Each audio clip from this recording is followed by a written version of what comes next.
You would rather not lose $10 than gain 20. Read that again.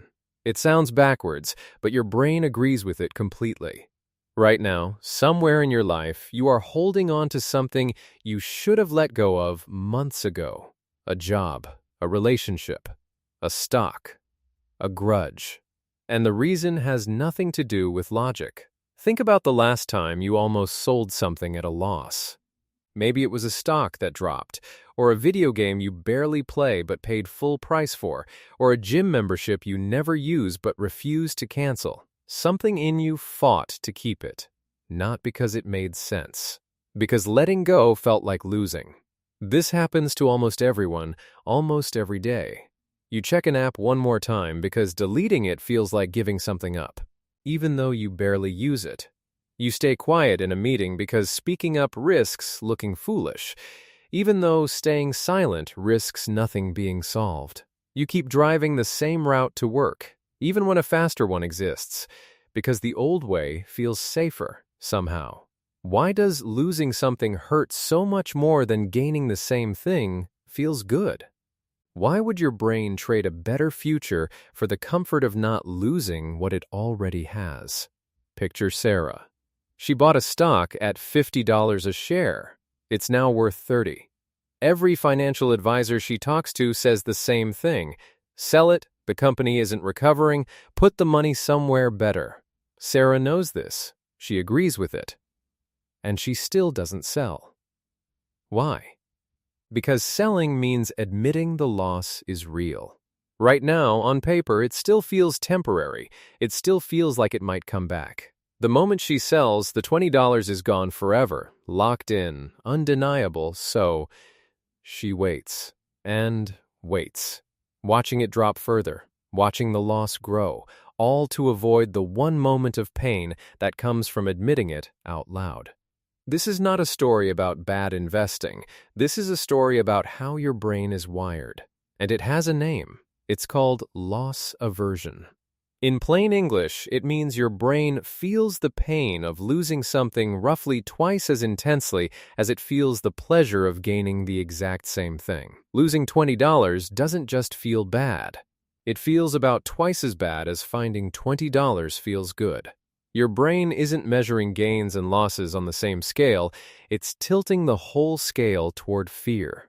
This idea comes from one of the most influential discoveries in the history of psychology. In the late 1970s, psychologists Daniel Kahneman and Amos Tversky ran a series of experiments asking people to choose between guaranteed outcomes and risky gambles. What they found broke the assumption that humans make decisions rationally. People didn't weigh gains and losses equally.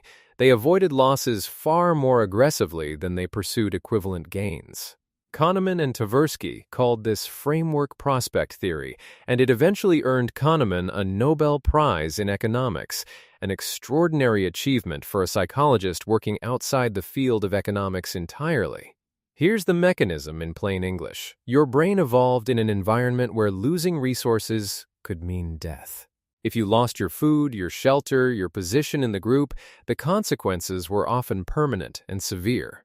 Gaining a little extra, meanwhile, was nice, but rarely life or death. So evolution built a brain that treats potential losses as emergencies and potential gains as pleasant bonuses. That imbalance made sense on the savannah. It makes far less sense when you're deciding whether to sell a stock, leave a bad relationship, or update outdated software. Economist Richard Thaler, who later won his own Nobel Prize for work building on Kahneman and Tversky's research, demonstrated this same bias in a simpler, almost playful experiment. He gave one group of people a coffee mug and asked how much they'd sell it for. He asked another group, who didn't own the mug, how much they'd pay to buy it. Logically, both groups should land near the same price. They didn't. The people who already owned the mug demanded almost twice as much to give it up as the buyers were willing to pay. Thaler called this the endowment effect. The moment something becomes yours, even a cheap mug, losing it starts to feel like a loss worth protecting, not just an object worth its market price. Notice the pattern. It isn't about the actual value of the thing, it's about which side of having or not having you're standing on. Ownership itself changes how your brain calculates worth. This shows up everywhere once you know to look for it. In negotiations, the side about to lose a deal often pushes harder than the side about to gain one.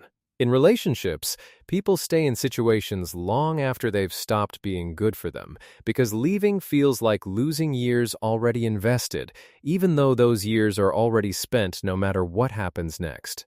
In marketing, don't miss out sells better than gain this. Because missing out is framed as a loss, and loss is the lever your brain responds to fastest. And it isn't just about money or possessions, it's about identity, comfort, and certainty. Losing the version of yourself who was always going to try that career feels like a real loss, even if you never actually pursued it. Losing the comfortable predictability of a routine feels threatening, even when the routine isn't making you happy. But here's where it gets stranger. Loss aversion doesn't just make you avoid losses. It changes how you behave when you're already losing. Picture Marcus at a casino.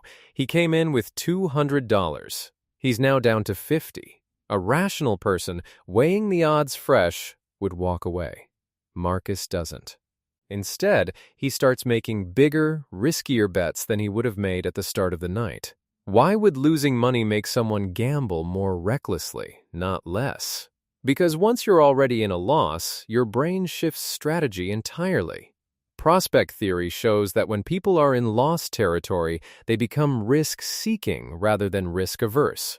Because a big win feels like the only path back to even, and staying safe guarantees the loss stays real. This is why people double down after bad bets, why investors hold falling stocks instead of cutting losses, and why someone deep in credit card debt sometimes takes on even more risk trying to dig out fast instead of slowing down. The pain of a locked-in loss is so intense that the brain will gamble almost anything to avoid confirming it. This same twist shows up somewhere far gentler than a casino. Think about a friendship that quietly stopped working years ago. Walking away would mean admitting the years already spent were, in some sense, a loss. So instead of leaving, people often lean in harder, hoping just a little more effort will make the investment worth it after all. It rarely does.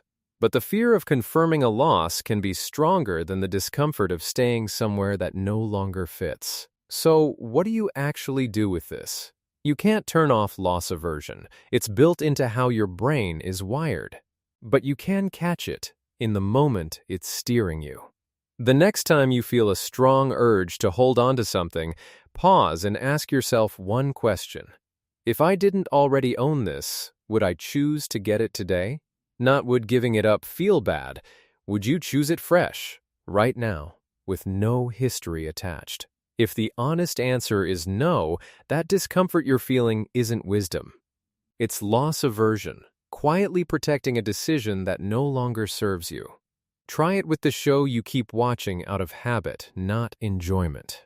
Try it with the subscription you forgot to cancel. Try it with the plan you're sticking to only because you already started it. The question strips away the sunk cost and the fear of losing, and leaves you with only what actually matters. Would you choose this today?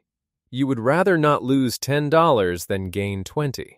But now you know why. Your brain isn't broken.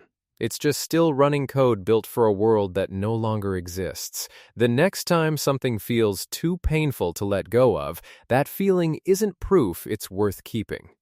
It might just be the oldest trick your mind knows how to play. If this changed how you see your own decisions, stick around. There's a lot more going on in that head of yours than you've been told.